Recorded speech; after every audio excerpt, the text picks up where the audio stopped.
Lengua materna, leyenda y cultura.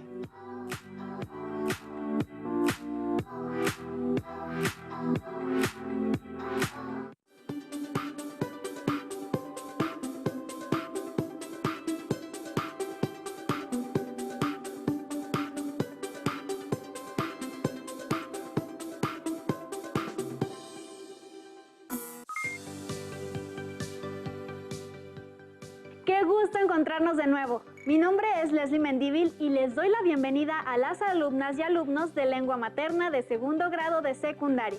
Antes de iniciar, les recuerdo que debemos seguir cuidándonos lavando frecuentemente nuestras manos con agua y abundante jabón, usando el cubrebocas adecuadamente de forma que cubra nariz y boca, y aunque juntos, guardar y pedir la sana distancia. Además, ¿ya hicieron algo de ejercicio? Recuerden que la salud es lo primero. Soy la profesora Atalia Vega y efectivamente es un gusto estar aquí en una sesión más de Lengua Materna 2. Hoy hablaremos sobre leyenda y cultura. Con esto nos referimos a analizar significados culturales en leyendas. Por consiguiente, hablaremos de este tipo de relato que se transmite por tradición oral, el cual combina elementos reales con elementos sobrenaturales o mágicos, enmarcados en un contexto geográfico e histórico concreto, y que se puede intuir, y cómo es que, a través de estas leyendas, los pueblos hablan de su historia y transmiten su herencia cultural de generación en generación. Vaya, me parece que puede ser interesante para todas y todos, pues, ¿quién no se siente orgulloso de sus raíces? ¿A quién no le entusiasma contar sobre la historia de su cultura? ¿Listas y listos? Muy bien, iniciemos. El aprendizaje esperado que trataremos es: recopila leyendas populares para representarlas en escena. Y el propósito es analizar significados culturales en leyendas. Desde la infancia hemos escuchado relatos tradicionales que se han creado y transmitido y preservado de generación en generación. Muchos de ellos los conocemos por el lenguaje escrito, pero la forma original de transmitirlos ha sido la palabra oral. ¿Sabían que este tipo de narraciones han estado presentes en todas las culturas a lo largo de la historia de la humanidad? ¿Saben por qué son tan importantes? Bien, pues la humanidad desde épocas muy tempranas ha sentido la necesidad de contar historias. Estas nos ayudan a existir y a explicar fenómenos. Algunos de estos relatos son leyendas y en esta sesión hablaremos de sus significados culturales. Los materiales que usarán para esta sesión son cuaderno, lápiz o pluma para que puedan tomar notas. También podría ayudarles tener a la mano su libro de texto. Las leyendas son expresiones literarias originadas en la tradición oral de los pueblos, en las que se mezclan hechos históricos con sucesos imaginarios. Las leyendas nacen a partir de eventos probablemente reales o posibles, que con el pasar del tiempo van mutando hasta adquirir un contenido mágico o simbólico, y que al pasar de boca en boca se agregan nuevos elementos o cambiando otros, es decir, son de creación colectiva, ya que cada narrador aporta algo a la historia. De esta forma, conocer las leyendas que se cuentan en una comunidad permiten identificar aspectos culturales para comprender mejor cómo son sus integrantes, en lo que creen y cuáles son sus creencias y prácticas. Y para poder hablar de los significados culturales en las leyendas, comprendamos primero lo que es la cultura. En este contexto, entendemos la cultura como conjunto de conocimientos, saberes, creencias, costumbres, tradiciones, mitos, leyendas, normas y valores que configuran su identidad de un grupo social y que regulan el comportamiento de los individuos que lo conforman.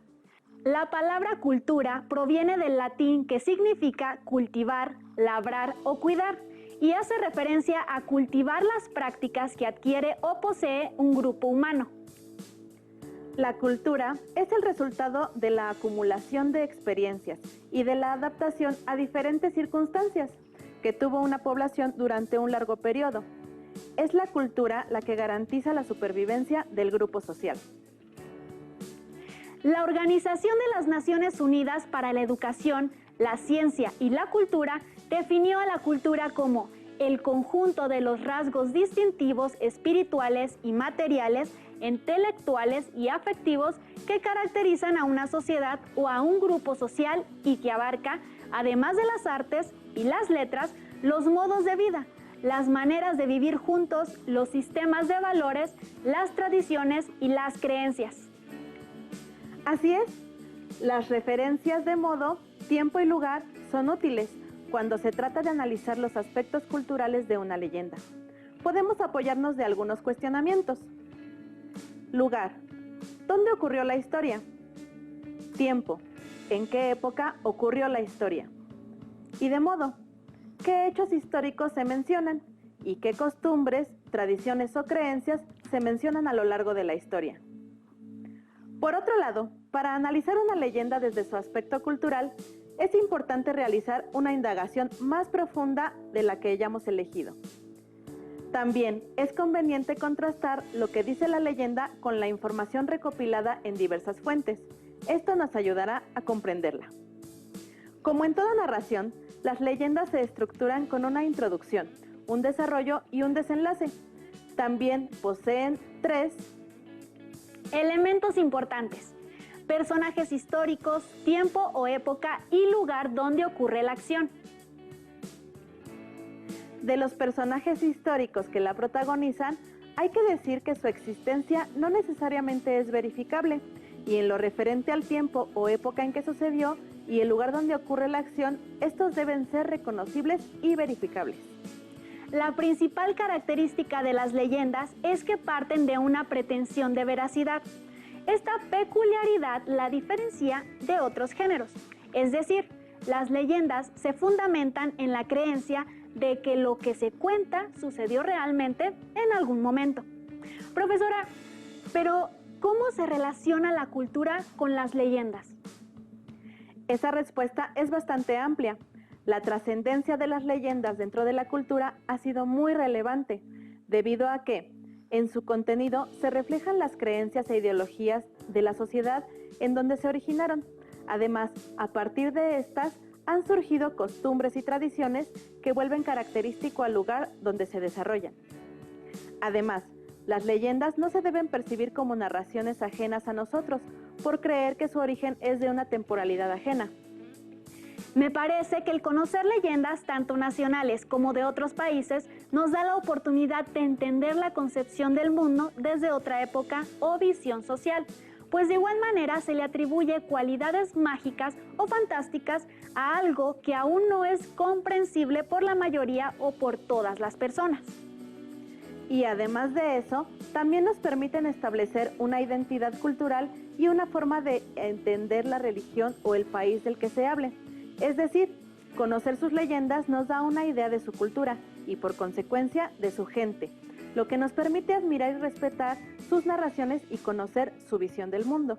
Es importante puntualizar cuando hablemos de culturas o ideologías que el respeto deberá prevalecer, ya que habitualmente contiene una carga relacionada con creencias religiosas. Así es, aunque la transmisión de leyendas no se limita a determinadas regiones geográficas o lugares cuya población se compone de gente religiosa, las leyendas existen en todo el mundo y en cualquier región, incluso en los lugares más desarrollados e industrializados. El uso de este tipo de narraciones se ha popularizado como una forma de entretenimiento. Por ejemplo, hay algunas que fueron tan conocidas en su época que no solo se quedaron en dichos populares, sino que se han inmortalizado en libros o películas, permitiendo que la gente, sin importar su procedencia, las pueda conocer. Resolver enigmas y explicar hechos históricos, sobre todo de la naturaleza, se puede hacer gracias a los muchos descubrimientos y al notable crecimiento relacionado al avance en el conocimiento científico. Sin embargo, las leyendas siguen presentes, transmitiendo la cultura de antepasados a las nuevas generaciones.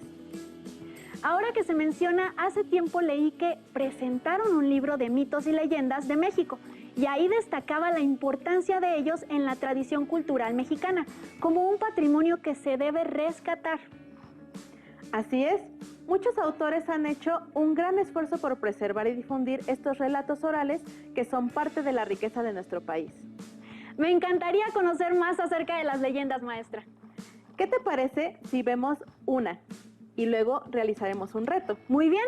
No olviden poner mucha atención y tener a la mano papel y lápiz para realizar anotaciones rápidas sobre detalles o palabras que les llamen la atención, pues estas notas nos servirán más adelante. Hola, mi nombre es Malvina y estoy aquí porque me siento con la responsabilidad enorme de contarles una leyenda.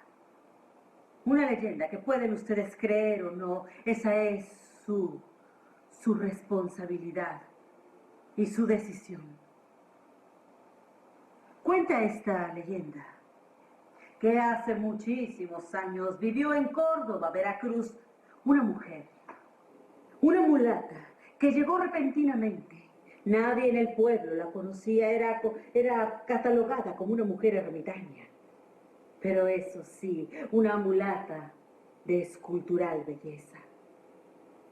Ella no llevaba una vida social como todas las personas del pueblo. Prefería estar sola, alejada. Caminaba por las calles del pueblo y solamente recibía ataques, críticas, comentarios hechos por mujeres que envidiaban su belleza. Ahí va esa mulata, allá va, pero no sabemos de dónde viene, cuál es su apellido, debe ser una mujerzuela, decían todas. Estaban obsesionados por el origen de esa mujer tan hermosa, que también era conocida por utilizar hierbas para curar de manera magnífica algunas enfermedades. Podía predecir las lluvias, invocar las lluvias, predecir los temblores.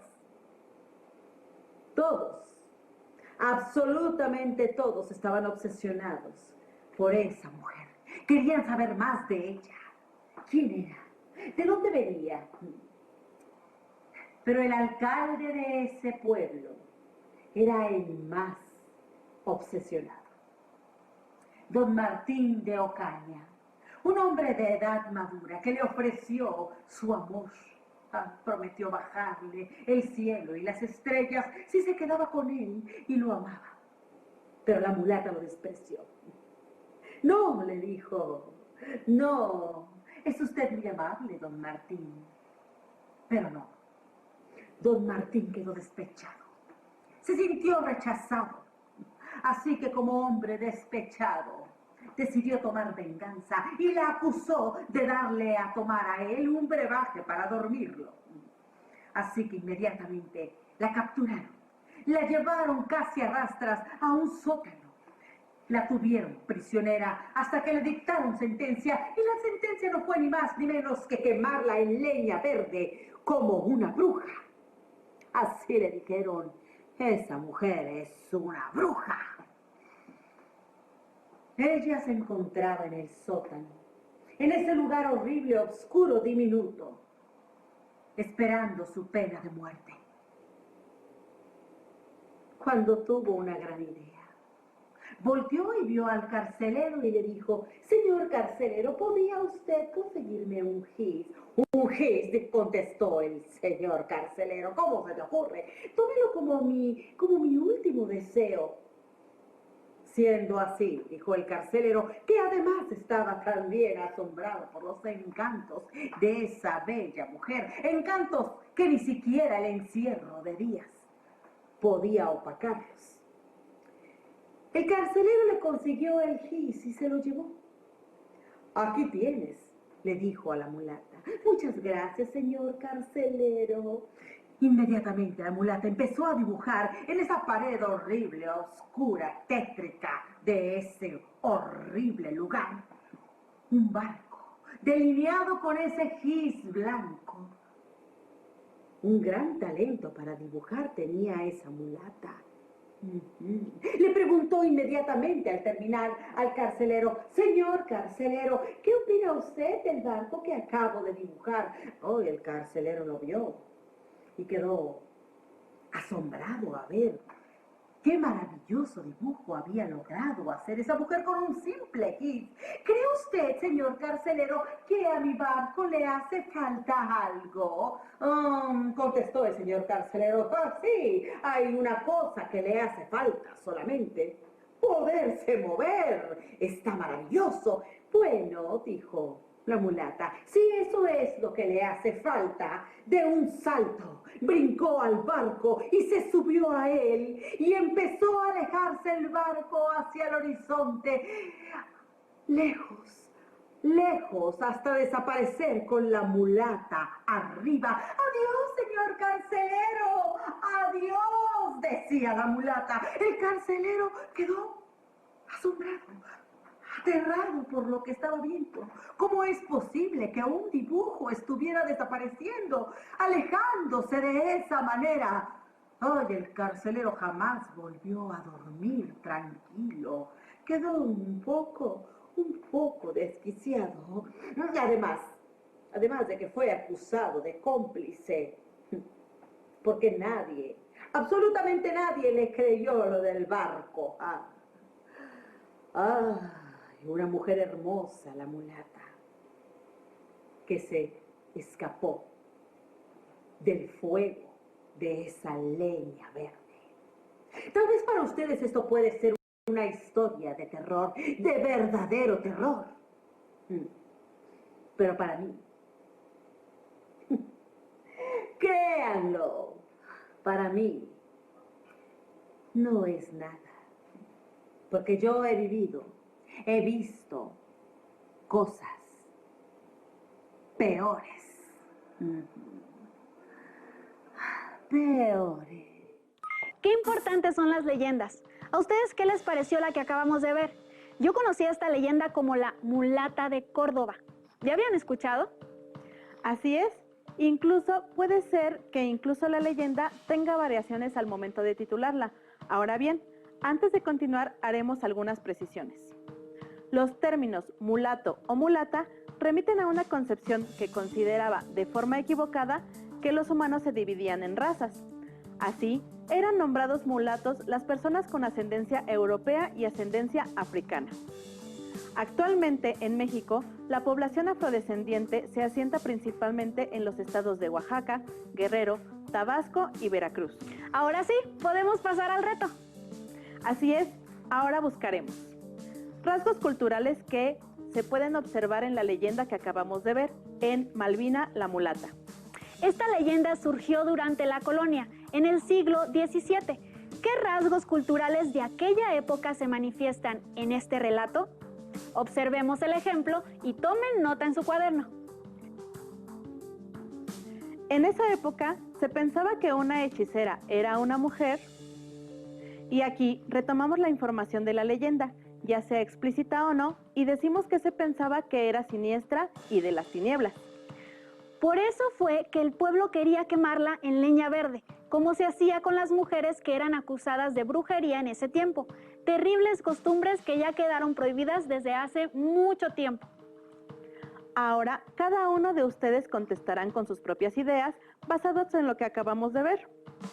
En esa época se esperaba que una mujer aceptara pretendientes y se casara. Pero de acuerdo con la leyenda, ¿qué fue lo que hizo Malvina, la mulata? De acuerdo con la leyenda, don Martín de Ocaña, el alcalde del pueblo, le ofreció su amor, pero Malvina, la mulata, lo rechazó amablemente, por lo que él se sintió ofendido.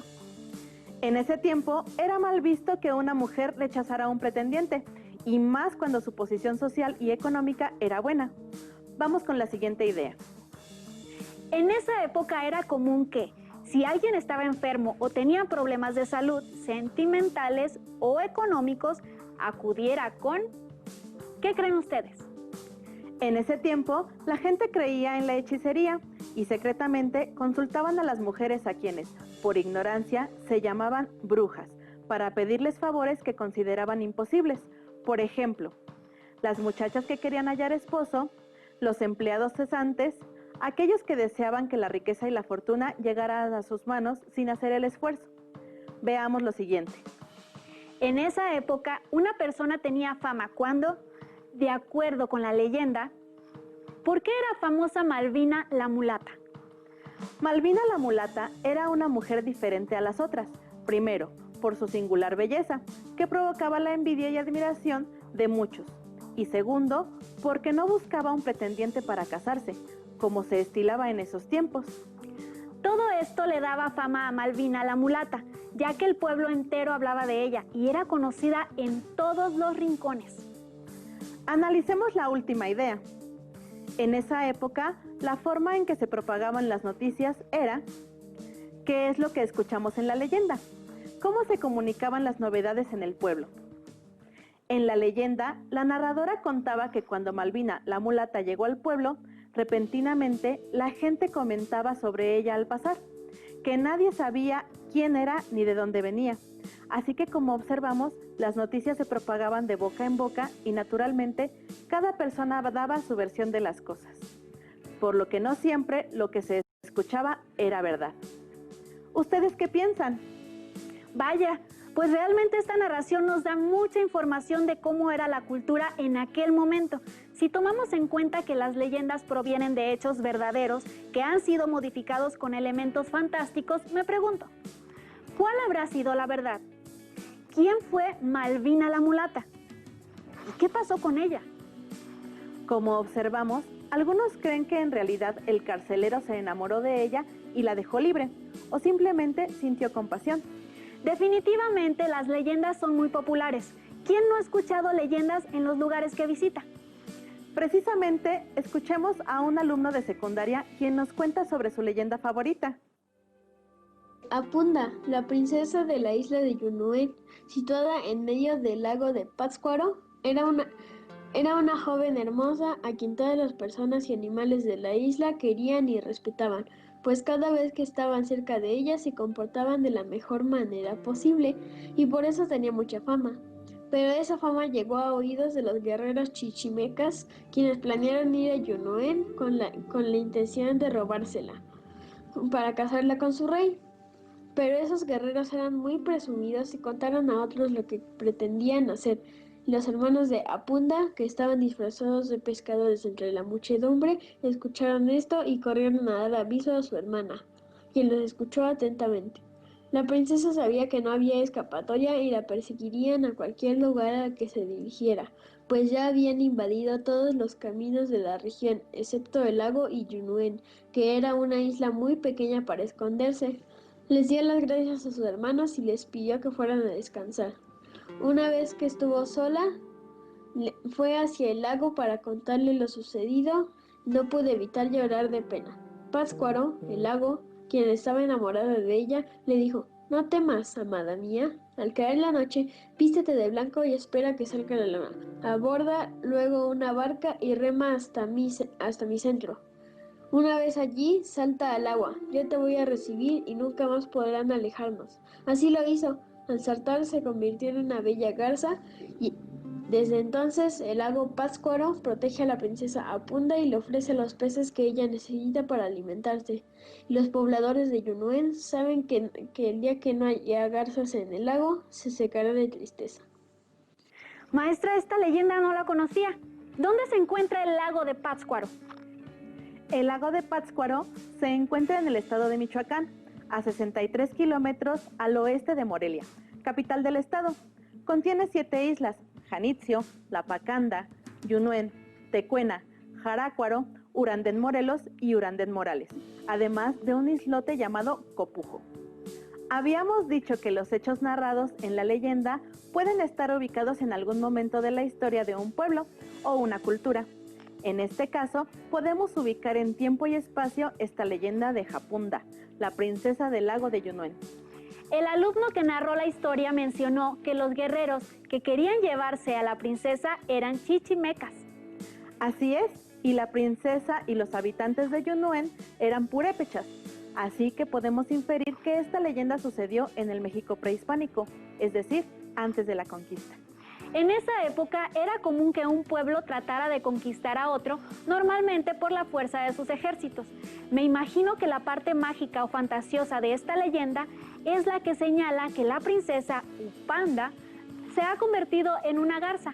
Quizá no al encontrar a la princesa, los pobladores inventaron esa historia, pero en realidad la escondieron muy bien. Eso nunca lo sabremos. Lo cierto es que Yunuen existe. Esta palabra significa media luna en purépecha antiguo y actualmente es muy visitada en Día de Muertos por sus emblemáticas celebraciones. No cabe duda de que conocer nuestras leyendas nos aporta mucho acervo cultural y ahora sabemos por qué son un tesoro de los pueblos en los que se originan. En su comunidad, ¿hay leyendas famosas? Seguramente conocen más de una y la escucharon de alguien mayor que ustedes. También es casi seguro que algún día se la cuenten a alguien más pequeño. Y con esto cerramos esta sesión donde analizamos los significados culturales de las leyendas. Recuerden que nuestro aprendizaje esperado fue: recopila leyendas populares para representarlas en escenas con el propósito de analizar significados culturales en leyendas. Gracias por compartir con nosotros esta sesión de Lengua Materna 2, en la que hemos compartido sobre leyenda y cultura. Hemos aprendido algo nuevo juntos. Si quieren volver a ver la sesión, consulten los horarios de repeticiones de Aprende en Casa 2. ¡Hasta la próxima! Si tienes dudas o necesitas ayuda, llama al Centro de Apoyo Pedagógico a Distancia. El número de teléfono para secundaria es el 55 36 01 71